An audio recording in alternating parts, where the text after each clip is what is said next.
Hi guys, hope you're good, because I'm good, and hope you're good, and we can all be good together. Welcome back to another video. Welcome back to Abraham's Garage.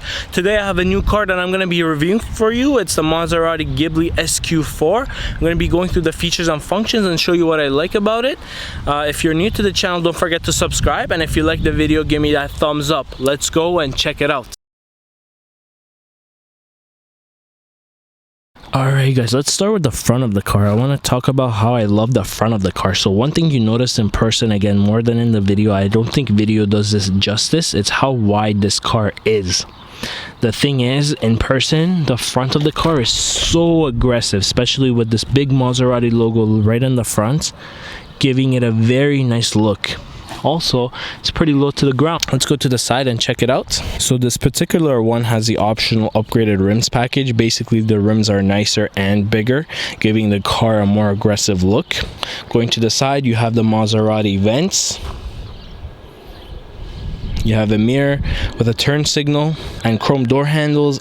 Tire size for this particular car is 245/40/20 in the front and 285/20s in the back. So again, the back being wider to giving it a nicer look and a wider. Also, one thing you do notice, on top of the gas cap, you have the Maserati logo. Very nice.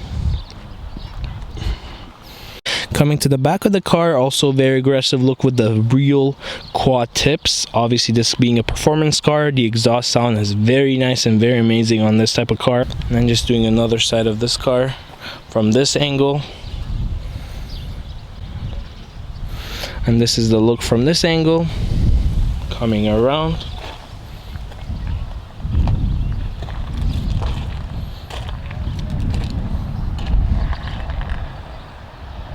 One thing you do notice, the calipers of the car do match the color of the body. Now, there are different options, multiple options. You can get these calipers in different colors, but I really like the fact that you can actually get them to match the color of the car, or let's say the color of the interior, depending on the model that you have. Alright guys, so this car has the optional smart key access system. What we're going to do is put the key in our pocket, the hand in the door will unlock, and pressing the button will lock. So lock, unlock. Let's go inside and check out the inside of the car.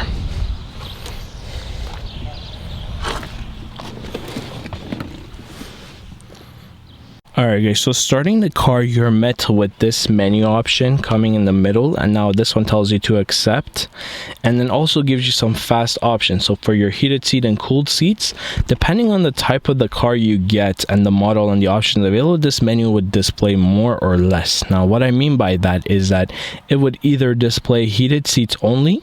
This particular one shows heated and cooled seats, and if you did have a heated steering wheel, it would show up right off the bat. So if you're wondering and you're purchasing this car wondering if it has that option, this is a very fast indicator you can choose to figure out if it does or if it does. Alright guys, starting with the steering wheel, we have the big and nice Maserati logo right in the middle, and then going on to the side, we only have one knob which controls your washer fluid, and it controls your wipers, and it controls your signal and high beam.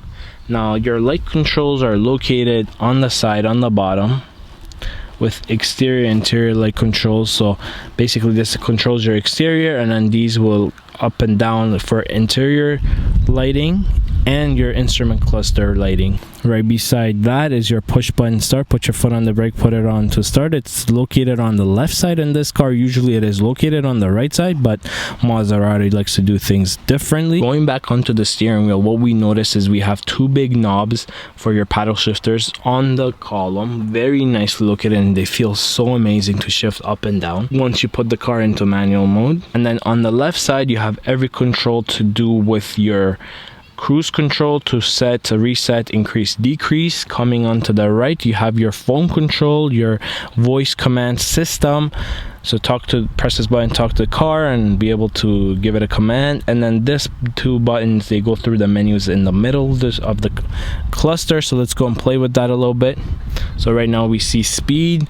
We're to go one down, vehicle info, average consumption, distance, audio, so if you're playing music, stored messages, screen setup, vehicle setting, and then back.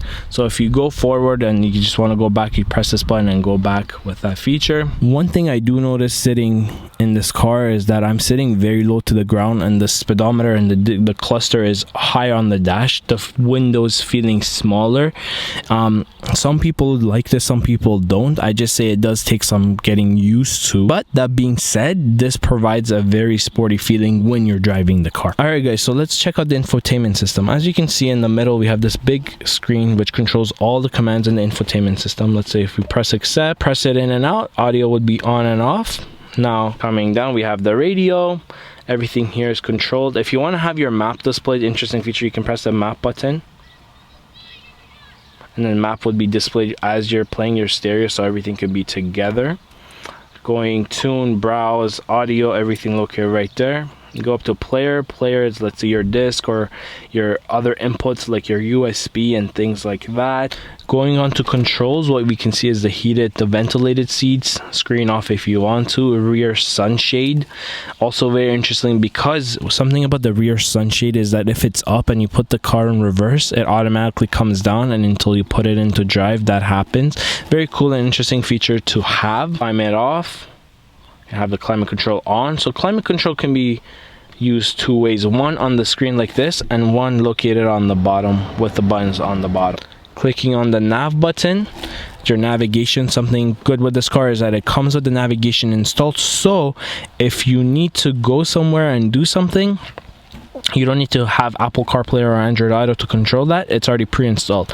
Just network goes down, you still have navigation. Phone options is next. If you like to connect a phone, pair a phone. Unfortunately, it's not very good with connecting and pairing phones. Sometimes it works, sometimes it doesn't. So that's a big downside about this car. And then clicking on the settings, we have display, clock, date, safety, drive assist, lights, lock door, auto, comfort, Sirius Plus, and obviously you can go through that to change the different type of settings. So temperature up and down. This is dual zone climate control, so you have one for the driver and passenger. Turn the system on and off, AC, keep the air inside of the car, fan control, speed, auto, front and rear defrost, plus you have your CD insert on the bottom with the SD. Moving down, we have the gear shifter. This car sounds very nice when you drive, and especially the shifts. I'm going to be talking about the buttons located right there. So the first button is your traction control, basically on and off. The second one, M, is your manual. ICE is for your economic driving. Sport puts it in sport and opens the butterfly valves, make a very nice sound and very aggressive. And then lastly, this is to adjust your dampers and to loosen them. On the sides, we have one compartment right here for your cup holders, but you can hide it if you want everything to look flush. Another one located for your USB. Something available with this car is the backup camera. So you put it in reverse, the mirrors do fold down, and you have a full big screen backup camera, so the mirrors do go down. This is a cool feature I talked about with putting the car in reverse. If you put the car in reverse, you can see the back shade goes down. Alright guys, here's the look of the back. Just want to show you how beautiful this interior looks. Maserati interiors are absolutely nice, especially if you get the brown or the red color. I'm not too big fan of a white color one, but the brown really stands out to me, and the red. And here's a look of the engine of the Maserati Ghibli SQ4. The engine is a V6 twin turbo, putting out 400 horsepower. Alright guys, well that's a full review of the Maserati Ghibli. Hope you liked it, hope you enjoyed it, hope you learned something new. This is a very nice sports and luxury car. If you liked the video, give me that thumbs up, and if you're new to the channel, don't forget to subscribe. I hope to see you soon in my next video. Have a good one.